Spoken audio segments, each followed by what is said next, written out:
This is Desert Homestead Prepping. Make sure to like and subscribe and hit that bell for notifications. Welcome back. Thanks for tuning back in. So I'm going to do a video on bug out bags and the basics of what needs to be in a bug out bag, and try to break it down so that it makes sense for you. So when it comes to a bug out bag or having a multitude of bug out bags for your family, you need to think of the basics of what it is. So what a person needs is the basics of food, water, and shelter. And so what you're trying to do is encompass those things, those categories into your packs.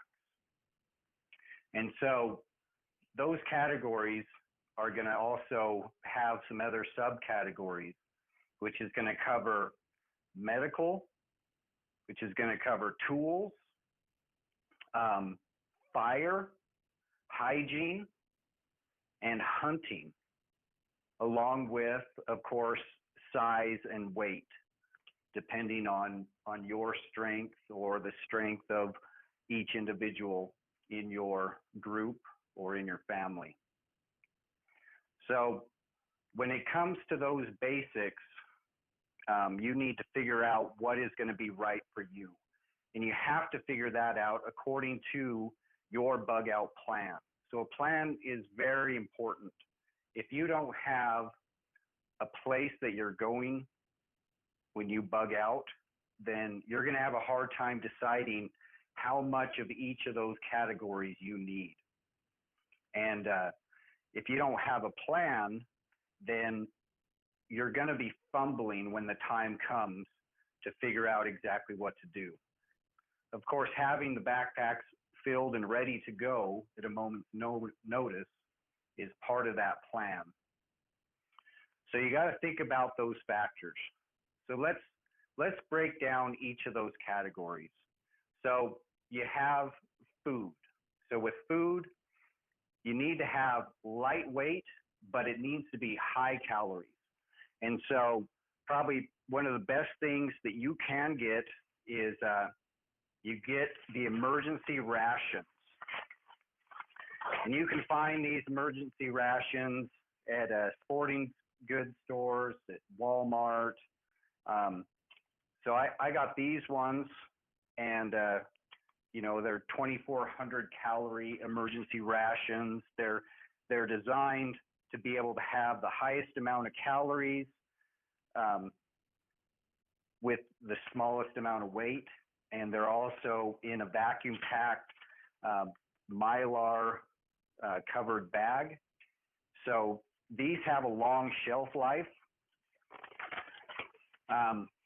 Some other possibilities of what you could do for food rations is maybe granola bars, things that are lightweight and that are going to be able to satisfy your hunger and give you the energy you need.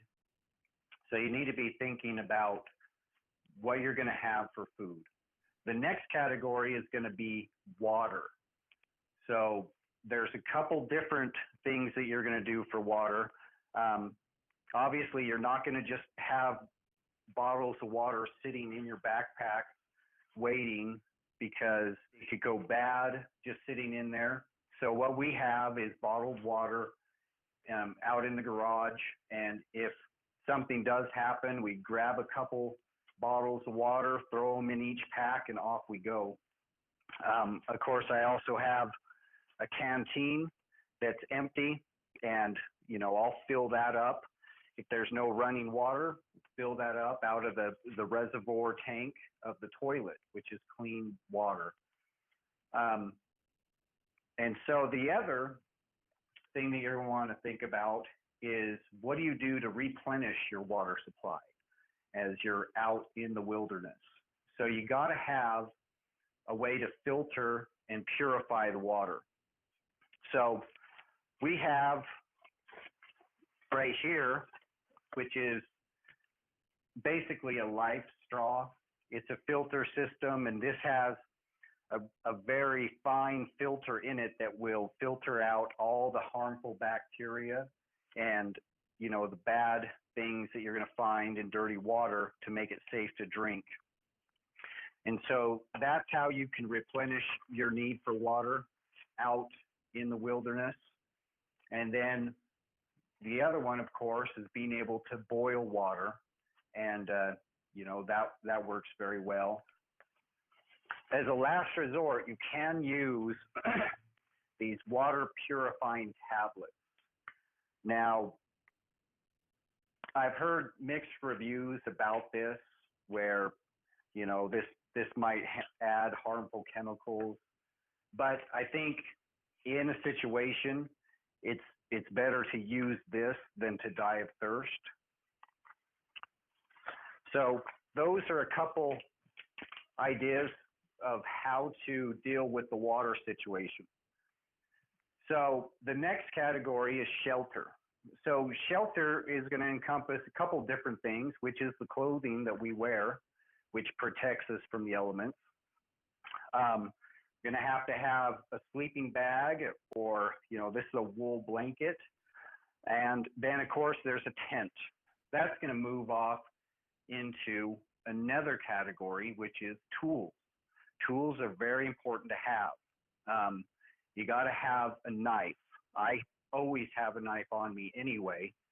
And so a knife is a very important tool. It also can be used as defense for a weapon. Need to have a good multi-tool. You never know what you're going to run into. Do you need the pliers? Do you need the screwdriver? There's other things that are on the multi-tool that are useful. And then, of course, the other part of tools is going to be twine. And so twine or rope, I have a couple rolls of it. I find that this is very good to have. That'll help be able to tie pieces of wood together. If you did need to make shelter, it can help for, you know, splints, you know, all kinds of things that you can do with twine or rope. That covers the category of tools. The next category is going to be fire. You need to have a way to be able to build a fire so that you can purify water if you need to, and to stay warm. So very important to be able to have a way to make a fire. So I got a couple different ways to make fire. So I have a flint and steel, and then, of course, I got a couple cigarette lighters that are spread throughout the pack. But cigarette lighters can get wet. Flint and steel is always fairly reliable. This flint and steel actually has one of these cheap can openers as the striker. So I have that. You know, good to have these. They're lightweight. They're small. You know, of course, you never know if you're going to run across some canned food, and it works good as a good striker right there. So that's going to cover, you know, your ability to light fire. So we also have a couple of these fuel pack canisters. These are military, and they're just fuel tablets. You can pop the top on this, and this will light a flame. And you know, you could use this to be able to light a larger fire if it's wet outside, or you can actually use this to cook food or boil your water on. That covers the fire starting category. The next one is going to be medical. Medical is going to be your basic first aid kit, very important. It's also going to cover any kind of over-the-counter medication. This is children's Tylenol. This is very important for being able to bring down a fever. And if you have little ones and you're out in the wilderness and one of your children gets a fever, you're going to want to have a way to be able to bring down that fever, because that could be very dangerous if it's left untreated. Also, we have some Excedrin. This is a lot like Tylenol, and this is just your basic pain reliever. But when it comes to medical, you're also going to want to think about medications that you may need. There's many people in the United States that are dependent upon certain medications, antidepressants, heart medication, the list goes on and on. And so it is very important to think about that. If you are able to get an extra amount of medication, it would be good to have, a bottle of your medication in your pack, ready to go. And what you would do is, as you get new medication, you would rotate it out, put the newest one in your pack, because medication will lose its strength over time as it sits. So those are things that you want to think about when it comes to medical. Now, the other part that really kind of goes in line with medical is hygiene. So you're going to be out in the wilderness. You want to think about, how am I going to be able to wash my hands if I'm going to eat something? Or also, if I have to treat a wound, I need to wash my hands. So you're going to want to have, some basic soap. You can get those little bars of soap from like the hotels that we've all seen. Those are great to have in your pack. They're small and lightweight. Also, you want to get some wet wipes, because, when you're out in the wilderness and you're doing your business, you're going to need to wipe. And so very good to have a way to deal with that. And these also work pretty good for being able to clean your hands, stuff like that. And they're lightweight, very inexpensive and cheap. So then the other thing that comes into play with hygiene would be hand sanitizer. There's these little tiny, containers of hand sanitizer that could be used if, you need to make sure that your hands are disinfected. Also, so women, they may go through a menstrual cycle. And so we have some tampons for my wife in her backpack. And you're probably going to want maybe a toothbrush, maybe a little bit of toothpaste.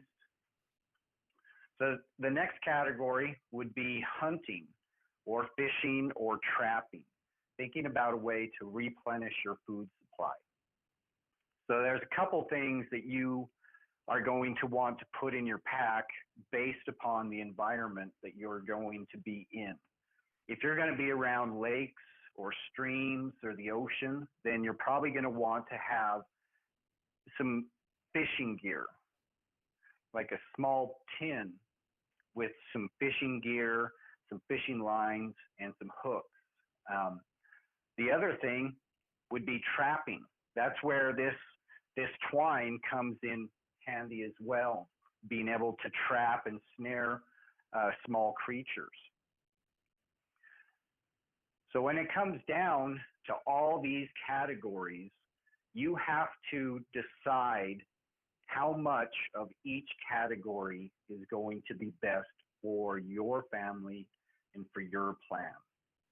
If your bug out plan means that you're going to grab your backpacks and you're going to run off to a remote area out in the wilderness where you have no supplies, no structure or anything, then you're going to need a lot more gear.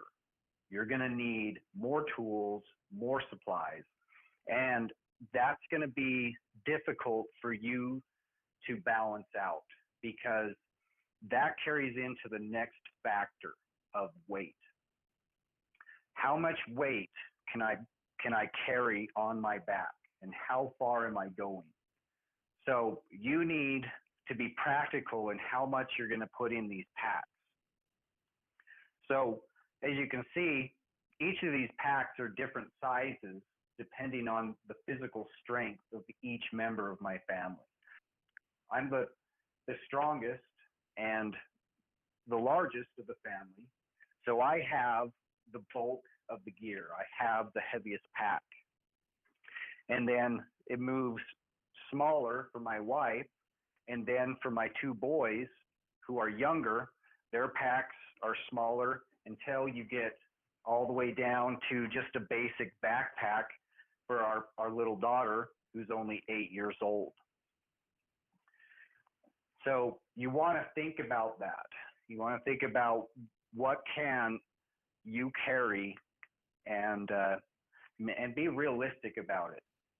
But you're also going to want to factor in other items that you might be carrying. Like if you're going to be carrying a rifle, then that's going to be added weight. If you're going to have some ammunition for that rifle, that's going to be pretty heavy as well.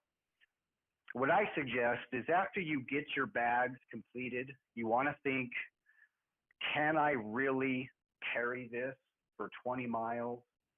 So I would suggest that you put the thing on and you go for a walk, see how it feels, see if you're able to deal with it, see if you're able to carry it, because the last thing that you want is to overload yourself, and in a bug out situation, and you get 5 miles down the road and you're trying to fish through your bag to get rid of things that you might or might not need in order to lighten the load because you have overloaded yourself. So you definitely have to think about those things. But that also goes in line with your plan. So for us, our bags have changed over the years. I had a lot more variety of stuff in the bags before we had a second remote property.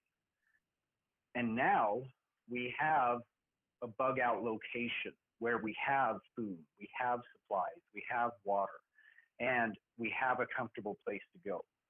So therefore, the bags have changed. I still need to think about the what ifs. What if we don't make it in a certain time frame? What happens if we're not able to make it? So we still have some things where we can live off the land, replenish our food supply, get more water, and try to figure out what to do if that happens.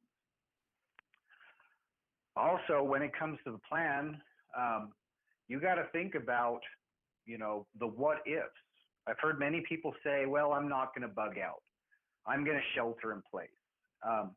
And that might be fine. But I think that you still want to have bug out bags because you never know what's going to happen. If you live in a large city, you might run into a situation where the house down the street has caught fire and the fire is spreading down the block. And you now know that you cannot stay and shelter in place. You've got to go. You have no choice. And so it is very important to have something like this where you can just grab a couple bottles of water, throw it in the mouth of each sack, and off you go. You might want to think about civil unrest. And so you might run into a situation where you plan to shelter in place and then you changed your mind and decided, you know what, it's not safe for us to stay here. We need to leave.